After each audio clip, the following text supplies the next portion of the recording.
Hello everyone, welcome to IG talks.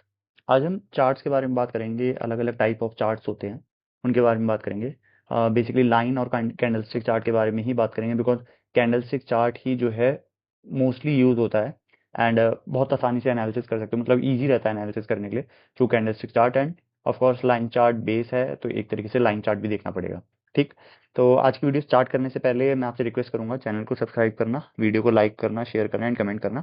And हम पूरी एक ये सीरीज चला रहे हैं टेक्निकल एनालिसिस की, जिसमें बेसिक से लेकर एडवांस तक सब कुछ कवर करेंगे। अराउंड 80 या 90 वीडियोस होंगी टोटल, और 10-10 15-15 मिनट की होगी। बहुत ज़्यादा बड़ी बड़ी वीडियोस नहीं होंगी, जिससे आपके लिए भी हेक्टिक नहीं होगा बहुत ज़्यादा। तो आज की वीडियो में स्टार्ट करते हैं। सबसे पहली स्लाइड पे चलते हैं हम अपनी।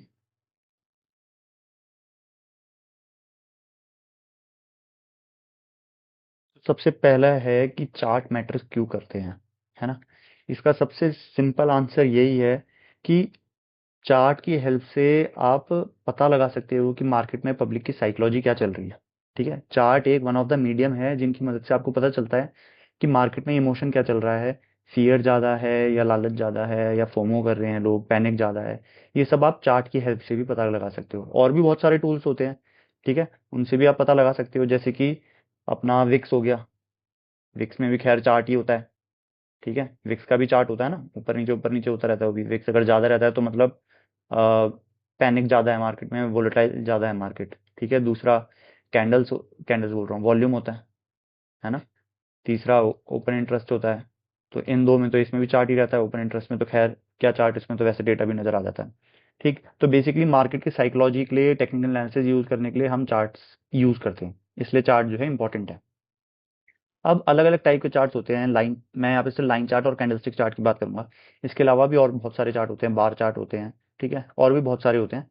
तो हम जो है बेसिक बेसिक चार्ट्स के बारे में बात करेंगे। लाइन चार्ट जनरली तब यूज करते हैं अगर आपको जनरल ओवरव्यू लेना हो, ठीक है। And candlestick chart in depth analysis करना हो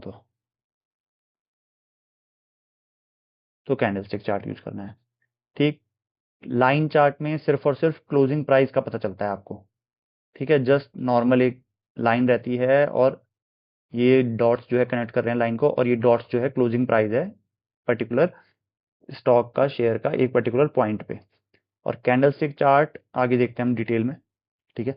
और देखना, दोनों ही चार्ट में डेटा सेम रहता है, मतलब सेम ही जगह से उठाते हैं, बस डेटा की ग्रैनुलरिटी कितनी है, मतलब कितना डेप्थ में डेटा है, वो बात रहती है। जैसे लाइन चार्ट में अपने को सिर्फ और सिर्फ क्लोजिंग प्राइस नजर आता है, इसमें ओपन हाई लो क्लोज सब कुछ नजर आता है, ठीक है। अंडरलाइन डेटा सेम होता है दोनों का, बट आप ऐसे कह सकते हो डिफरेंट स्टोरी बताती है हमको एक तरीके से दोनों चार्ट। ठीक, सबसे पहले हम लाइन चार्ट चार्ट की बात करते हैं। जैसे मैंने आपको बताया, सिर्फ क्लोजिंग प्राइस इसमें प्लॉट होता है। जैसे मान लो कि 5 मिनट का चार्ट है, ये पहला 5 मिनट, फिर दूसरा 5+5, फिर 5+5+5, फिर अगला यहाँ पे 20 मिनट वाला हो गया, फिर 25 मिनट हो गया, मतलब 5-5 मिनट का चार्ट है। तो यहाँ पे 5 मिनट पे लास्ट में कैंडल जो है लेट से 10 पे क्लोज हुई है, फिर 11 पे क्लोज हुई है, फिर लेट से 10.5 पर आ गया, फिर लेट से 11-12 पे चला गया मान लो इसको, है ना, फिर यहाँ पे मान लो कि 11.5 पर आ गया। तो ये होता है बेसिकली लाइन चार्ट। इसमें सिर्फ और सिर्फ आपका क्लोजिंग प्राइस शो करेगा, बाकी कुछ शो नहीं करेगा। आपको एक जनरल ओवरव्यू लेना है, आपको देखना है कि भाई ट्रेंड क्या चल रहा है, बड़े टाइम फ्रेम पे ट्रेंड क्या चल रहा है, तो आप सिंपल सा इससे जो है ओवरव्यू ले सकते हो लाइन चार्ट से, ठीक है। वही लिखा हुआ है इसमें मैंने कि बड़े टाइम फ्रेम पे लॉन्ग टर्म वाला ट्रेंड देखना है, तो इससे बहुत इजीली आइडेंटिफाई कर सकते हो। ठीक। अब बहुत इजी रहता है रीड करने के लिए, ऑब्वियस ही चीज़ है, क्योंकि इसमें सिर्फ और सिर्फ एक ही डेटा है। तो जितना कम डेटा होता है उतना ही इजी रहता है उसको डिकोड करना, या फिर उतना ही इजी रहता है उसको मतलब एनालाइज करना या रीड करना, ठीक है। अच्छा, अब इसकी लिमिटेशन क्या है। लिमिटेशन ये है कि इजी तो रहता है इसको रीड करना, बट आप इसको इन डेप्थ में समझ नहीं सकते हो। मतलब इन डेप्थ में आपको पता नहीं चलेगा कि मार्केट में साइकोलॉजी क्या चल रही है। सिर्फ क्लोजिंग प्राइस, सिर्फ और सिर्फ क्लोजिंग प्राइस से कैसे पता चल पाएगा ना। इसमें हाई नहीं होता, लो नहीं होता, ओपन नहीं पता चलता आपको क्या होता है। तो इससे आपको साइकोलॉजी पता नहीं चलती है कि मार्केट पार्टिसिपेंट्स की साइकोलॉजी क्या चल रही है, ठीक है। अब कैंडलस्टिक चार्ट पे आते हैं। ये बहुत इंपॉर्टेंट चार्ट है, और most of the traders, most of the investors इन्हीं को यूज करते हैं, ठीक है।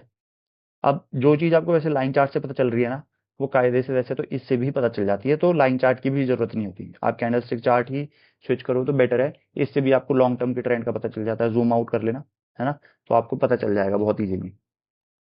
अब इसमें जो है दो टाइप की कैंडल्स होती है, एक तो ग्रीन कैंडल, एक रेड कैंडल। यही ग्रीन जो है कई बार व्हाइट कलर भी होता है इसका, और इस रेड का कई बार ब्लैक कलर भी होता है। ब्लैक वाली या फिर रेड वाली अपनी होती है बियरिश कैंडल। बियरिश कैंडल मतलब मार्केट नीचे जा रहा है। और ग्रीन वाली या फिर व्हाइट वाली हमारी होती है बुलिश कैंडल। बुलिश कैंडल मतलब कि मार्केट ऊपर जा रहा है। अब इसमें टोटल 4 कंपोनेंट होते हैं, ठीक है। 4 नहीं, टोटल 5 कंपोनेंट समझना। अब मैं पहले ग्रीन कैंडल का बता देता हूँ आपको, जो कि ऊपर वाली जो कि बुलिश कैंडल का है। अब इसमें जो है ओपन नीचे वाले पॉइंट से होता है, ओपन यहाँ से होता है, ठीक है। हमेशा यहाँ से ओपन होता है, उसके बाद जो है प्राइस धीरे धीरे बढ़ता है, तो बॉडी इसकी और ऊपर ऊपर होती रहती है, ठीक है। और जहां पे जाके लेट्स से कि प्राइस आपका यहाँ तक बढ़ गया, तो एक बार के लिए बॉडी यहाँ तक आई होगी इसकी। लेकिन उसके बाद हुआ क्या, उसके बाद ये प्राइस यहाँ से नीचे गिर गया एंड फाइनली क्लोज यहाँ पे जाके हुआ 5 मिनट में। लेट्स से ये 5 मिनट की कैंडल्स हैं, ठीक है। तो क्लोज यहाँ पर जाकर हुआ, तो ये आपका क्लोज हो जाएगा। और जहां तक सबसे ऊपर तक ये गया था ना, वो आपका हाई हो जाएगा। और सिमिलर वे में जहां तक सबसे लो तक गया होगा, वो आपका लो हो जाएगा। आई होप ये चीज आपको समझ में आ गई होगी। और ये हमारा इसका ग्रीन कलर क्यों आया, ग्रीन कलर इसलिए आया बिकॉज हमारा क्लोज जो है, close is greater than our open price. हमारा क्लोजिंग प्राइस ओपन प्राइस से ज्यादा है, इसलिए इस कैंडल का कलर ग्रीन हो गया या व्हाइट हो गया, ठीक है। ये चीज आपको समझ आ गई ठीक है। अब सेम चीज इसमें भी है, इसमें भी सेम चीज है। थोड़ा इसको हटा देते हैं। अब इसमें भी सेम चीज है, इसमें भी सेम चीज कैसे है। लेट से कि कैंडल है, ठीक है। अब कैंडल जो है यहाँ पे ओपन हो रखी है, इसको भूल जाओ अभी के लिए, इस पे मत ध्यान देना इस कैंडल पे। मैं आपको दूसरों से बता रहा हूँ। लेट से यहाँ पे कैंडल ओपन हो रखी है। अब कैंडल अगर यहाँ से ऊपर इधर को जाती है, तो इसका कलर जो है ग्रीन या व्हाइट आ जाएगा, जिसको आप बुलिश कैंडल कहते हो, है ना, ठीक है। अब अगर लेकिन ये कैंडल जो है नीचे आ जाएगी, यहाँ से जहां से ओपन हुई है वहां से नीचे आएगी, तो इसका कलर रेड हो जाएगा।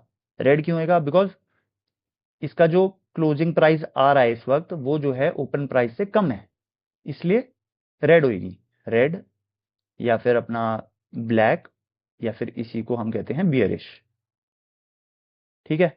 अब ये जो है जहां तक भी सबसे नीचे तक जाएगी, वहां तक तो जाएगी खैर। अब लेट से यहाँ से जो है थोड़ा सा ऊपर वापस चली गई एंड यहाँ पे क्लोजिंग दे दी इसने, तो ये जो है ये वाला पॉइंट आपका क्लोजिंग पॉइंट हो जाएगा। और जहां तक ये नीचे तक गई थी, यहाँ पर एक डंडी बन जाएगी बड़ी सी, और इसको आप कह दोगे लो लगा था, यहाँ तक सबसे लो गया था। एंड ऊपर मैंने बताया था यहाँ तक गया लेट से, तो ये आपका हाई हो जाएगा। और ओपन तो आपको पता ही है कहाँ पे हुआ था, ये आपका ओपन हो जाएगा, ठीक है। समझ गए। इसमें ऐसा कुछ नहीं है कि आपको इसे समझने की जरूरत नहीं है लाल है या रेड है, मतलब लाल है या ग्रीन है। वैसे तो आपको मार्केट जब ओपन होता है, आप चार्ट खोलोगे किसी का भी, चाहे जेरोदा का खोलो, चाहे ट्रेडिंग का खोलो, किसी भी प्लेटफॉर्म का खोलो, तो उसमें जो है कलर आ ही जाते हैं। बट मैं आपको नॉर्मल चीज बता रहा हूँ आपके अंडरस्टैंडिंग के लिए। आपको पता होना चाहिए कि अगर क्लोजिंग प्राइस बड़ा है आपका ओपनिंग प्राइस से, तो कैंडल ग्रीन बनेगी हमेशा या बुलिश बनेगी, ठीक है। और अगर आपका क्लोजिंग प्राइस छोटा है ओपनिंग प्राइस से, तो कैंडल हमेशा आपकी रेड बनेगी, ठीक। और हाई लो तो आपको समझ ही आ गया होगा, और ये होती है इसकी पूरी बॉडी। देखना, 4 कंपोनेंट, एक हाई हो गया, एक क्लोज हो गया, एक ओपन हो गया, और एक लो हो गया, और पांचवा कंपोनेंट हो गया इसकी बॉडी, ठीक है। इसकी बॉडी इसका पांचवा कंपोनेंट है। ये चीज क्लियर करते हैं। अच्छा, अब देखना, अलग अलग टाइप के कैंडलस्टिक पैटर्न बनते हैं, अलग अलग टाइप की कैंडलस्टिक्स बनती है। एक होता है हैमर कैंडल। अब इसमें क्या होता है कि इसमें लंबी लंबी ऐसी विक्स होती है, इनको जो है विक्स कहते हैं, विक्स कह लो इसको, है ना, WICKS। अब हैमर कैंडल जो है कुछ इस टाइप की होती है, कुछ कुछ इस टाइप की होती है। अब इसमें क्या होता है, इसमें हमको ये बताता है कि अब ये किसी भी टाइप की कलर की हो सकती है, रेड भी हो सकती है और ग्रीन भी हो सकती है, चीज ध्यान देना।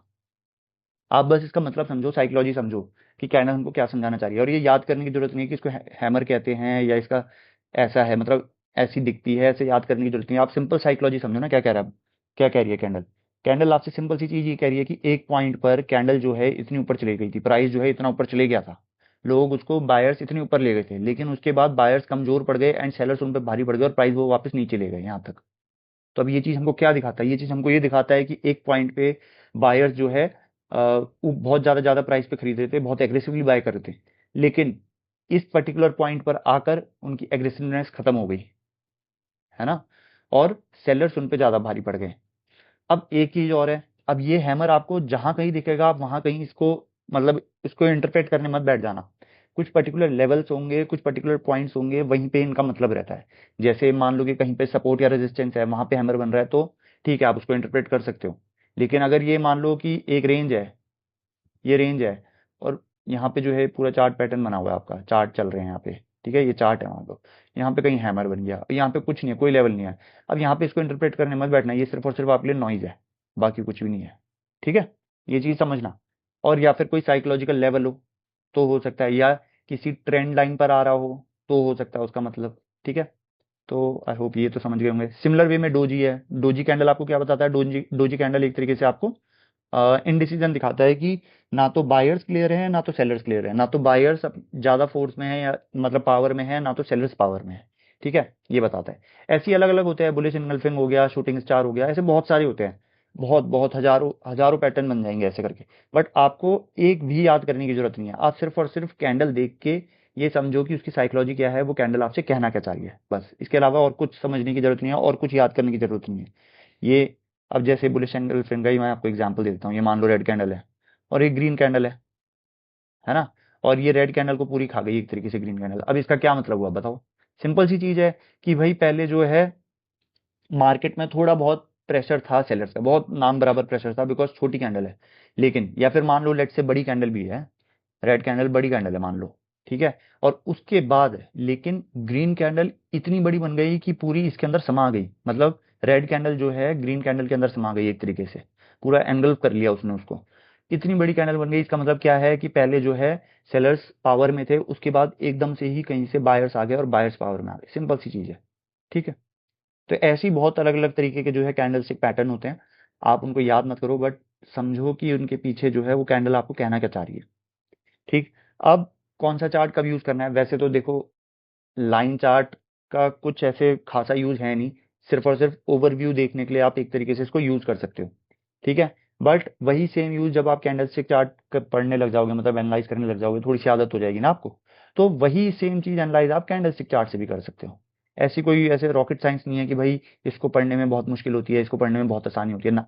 ये थोड़ा सा आपको आदत पड़ जाएगी कैंडलस्टिक चार्ट की, जो आप लाइन चार्ट से एनालाइज कर सकते हो वही इससे भी एनालाइज कर सकते हो।